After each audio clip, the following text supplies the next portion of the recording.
Okay, what's next for my Elm Street franchise watch?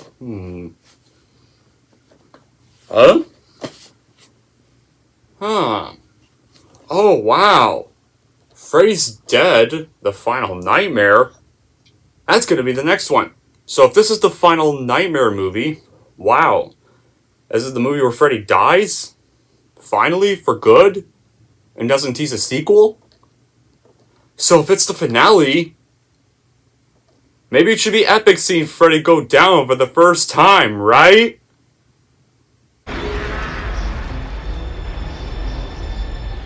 I'll get you, my pretty, and your little soul, too.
Hey everyone, it's Movie Lover 120 here, and I'm here with a brand new epic movie rant. And this epic movie rant is going to be for the final installment of the original Elm Street series. Well, what was supposed to be the final installment, but thank God was not.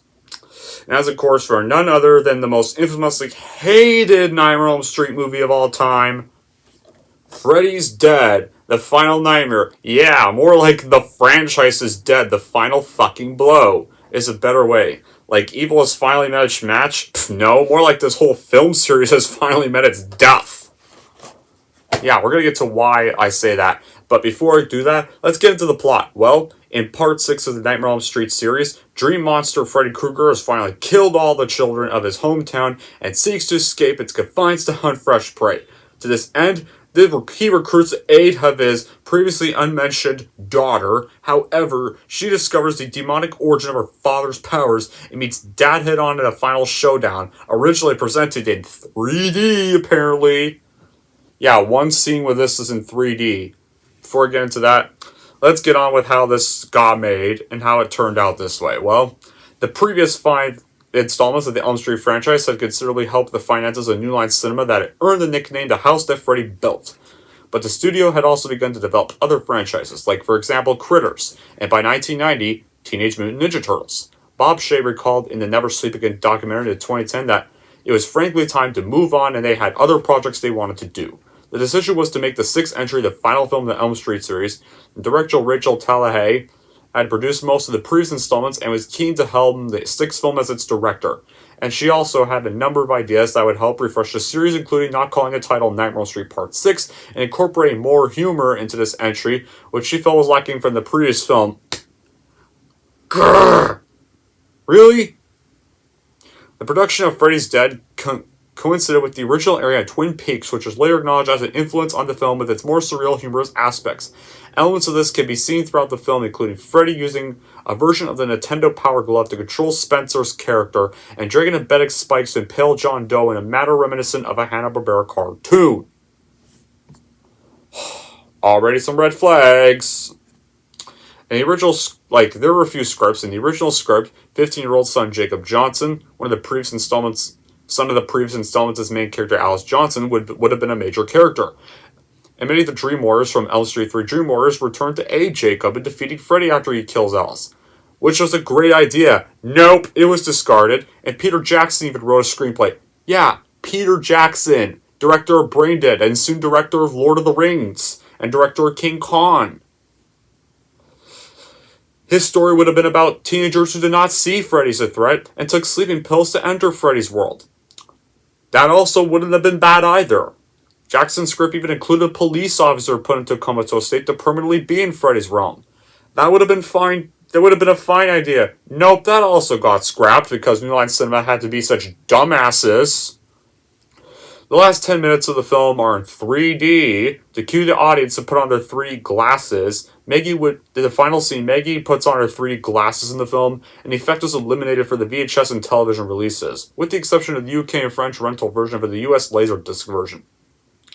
The DVD box set released in 1999 reinstated the 3D effect and included 2 pairs of 3D glasses. In Never Sleep Again, Rachel Tallahaye revealed that whilst the film was being processed in 3D, the lab developing the print accidentally sent them a 2-second clip from the then unreleased Terminator 2 Judgment Day. So yeah. So eventually, Freddy's Dead: The Final Nightmare would be released on September 13th, 1991, and while more successful than Elm Street 5 by making $34 million worldwide on a budget of either $9 to $11 million in the US, it was panned by critics and franchise fans upon release. It's often regarded as the worst of the originals and one of the worst horror movies ever made. Like, I despise this fucker with a burning passion. This was the movie that really ruined Freddy for many horror fans and completed his transition into a Looney Tunes character. Fuck you. Fuck this movie hard. The wasted opportunities are pretty obvious, but I'll recap them here in case anyone cares. Anyone who hasn't seen the film and genuinely gets a toss would be advised to stop reading. Well, the theme would be advised to just not watch it. Like, the first and biggest waste opportunity was a plot with Freddy's long-lost child. Now the extreme mental illness that Freddy appears to suffer is hereditary, pun intended. So why couldn't we just have a mystery-type slasher, which Lisa Zane's character dreams of Freddy murdering the teens, one that Al still has a role in? We later discover it's actually her doing all the killing. Seems like a good plot idea. Well, it was above the heads of Talia and DeLuca, for stupid reasons. And then there's the trip to Springfield, where the entire Allison population has been wiped out, and the remaining adults are experiencing a kind of mass psychosis. And during the first dream sequence, we have Freddy on a fucking broom, impersonating the Wicked Witch of the West. No, really. That's how we start the fucking movie. Fairly enough, said mass psychosis is actually kind of depicted in a realistic and convincing manner in this film, although this has a fair amount to do with the fact that we are never even shown too much. We're just given quick visual hints of the massive loss of connection with reality that would stem from the grief of every youngster in town dying for reasons beyond one's comprehension and control. The essential problem with this plot element is that the town is abandoned too quickly and with no real answers. The collection of scenes would have been far creepier with 10 minutes of, say, one sane citizen explains to these visitors why the Springfield Fair looks like a horror show. Like, the whole town of Springfield looks like a dump in this movie. It's like they couldn't afford to get an actual town. Like, we get Freddy's killed every kid, but come on, there's still adults living in the town. So why does this whole town look like a dump? Like, come on. Just because, like, it's not like some dream killer's just gonna put the economy down to crap, or gonna close down the whole town just because of a dream monster killing a bunch of kids. Come on, it's not that worldwide of a threat. There's no explanation. There's another in the seamlessly endless supply of ridiculous plots which do nothing more than gather a handful of teens together to get slaughtered by Freddy in a pseudo dreamscape, causing them to expire in the real world as well. The film has horribly dated references, mainly video game based and silly humor. The 3D shit is obvious when utilized, as they just blindly jam stuff into the camera. And Freddy's Dead attempts to build more nightmare backstory by giving Freddy a daughter, but is more or less insane and eye-rolling. Ultimately, similar to the original, Freddy does get pulled into the real world when he's able to be dispatched with seemingly no resurrections left. Yeah, I think, like, there's no actual fight between, like, these two. Like, this dumbass actually easily is able to beat up Freddy for some reason. Yeah, like, not even Alice could beat him up this easy. No, Nancy couldn't beat him up this easy. The Dream Warriors couldn't even beat him up this easy. somehow this girl, who's his daughter, can beat his ass. Apparently. Even though, like, Freddy should have came there, it should have slit her throat. Because I hated this character so much. I want her to die so bad, but no! She ends up winning in the end. She doesn't die this movie, she, like, kills Freddy. Like, she takes his glove, she stabs Freddy's glove, like, Happy Father's Day, Daddy! And just then kisses him, and Freddy's like, kids. Yeah. And I think that just means even the producers are getting sick of these ridiculous plots and don't wish to make any more of these movies out there. Like, there's sequels which don't do the series justice, but at least they try. The writers of those ones tried to develop something interesting. The directors tried to implement a vision as gripping and powerful. Freddy's Dead? Not in this. No. It's as if the development team has never actually seen a Nightmare film before. It drifts from phoned-in screen to phoned-in scene with no emotion, no directorial vision, and no interest in the subject matter. It's one big exploration of vapidity. In turn, the audience became completely detached as well. If the development team didn't care, why should we?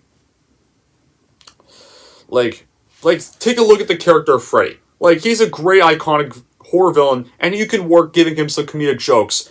Only if the comedic jokes are done right. But God, Freddy Krueger's been fucked up so many times. Like, first you somehow give him a son in 5, something, and then, like, 4, you, like, start making him a Looney Tunes character. As 4 or 5 progress, giving him more comedic jokes makes him less scary.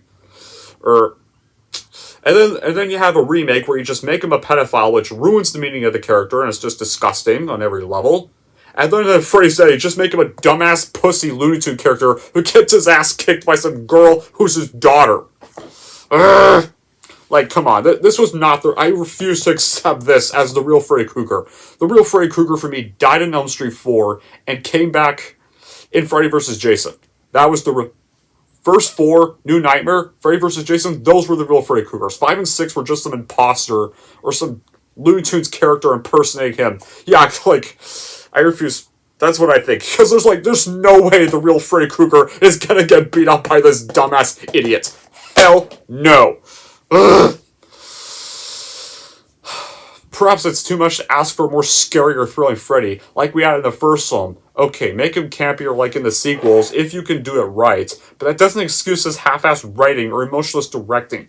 If it weren't for the gore and language, you would swear that this is a made-for-TV film directed towards adolescents. Like... I would say that because we're pretty much familiar with the style of writing, directing, and acting. Like, it's never deep, because why would it be? Nobody ever takes made-for-TV movies seriously, and that includes the development team. So I could go on and on about this, but if there is any redeeming qualities, fine. Like, maybe if it's just Robert Englund at this rate, doing a good performance as Freddy, but it's not even saying much anymore as the franchise progresses. And maybe, like, this, unlike the remake, this can be watched as, like, a so bad it's good movie, but as a finale to one of the most iconic horror movie villains of all time, it stinks on every level. They should have called this The Franchise's Dead, the Final Fucking Blow, which would have been a better title for this movie. So if you are a Freddy fan, this movie is absolute horse shit. And should never be watched by a Freddy fan. Ever. If you're getting into Elm Street franchise, this is a sequel, along with 5 you can definitely skip. Like, just only watch Elm Street 1, 2, 3, 4, then skip ahead to New Nightmare, and then go ahead to Freddy vs. Jason, and stop there. Those are the only Elm Street movies you should watch if you're an Elm Street fan. And those are the only ones that are canon to me. 5, 6, the remake, can all burn in hell. Although, when it comes, if I had to pick one of the bad 3 to watch, I'd rather watch 5, because 5 at least they somewhat seemed like they tried or actually gave a shit in 5. And still tried to make a Freddy movie. At least, even though it failed. 6 and this and the remake don't even try at all. So yeah, like Texas Chainsaw The Next Generation, like Halloween Resurrection or Halloween 5 Revenge of Michael Myers, depending on which Halloween movie is the worst to you Halloween fans, this movie belongs in the garbage. In fact, yeah, why don't I own this movie? You're right, maybe I shouldn't own this movie. I should go throw this movie in the garbage after I finish this review. Okay? I will do that. Anyway, that's it for my rant of Freddy's Dead. and here's how I'm going to rank Freddy's Dead: The Final Nightmare. I am going to give Freddy's Dead: The Final Nightmare a 2 out of 10. Alright, finally wrap this up. Watch this. Bye-bye. Alright, and now the movie is finally in its rightful place, which is the garbage! Well, he finally took care of Freddy's Dead, and at least the next one is going to be for an actually good Elm Street sequel, because Wes Craven's New Nightmare is the next review in the Elm Street series. Yeah, until then, that'll be it for this epic rant. Thank y'all for watching, and if you like this and want to see more, then don't forget to like, subscribe to Movie Lover 120.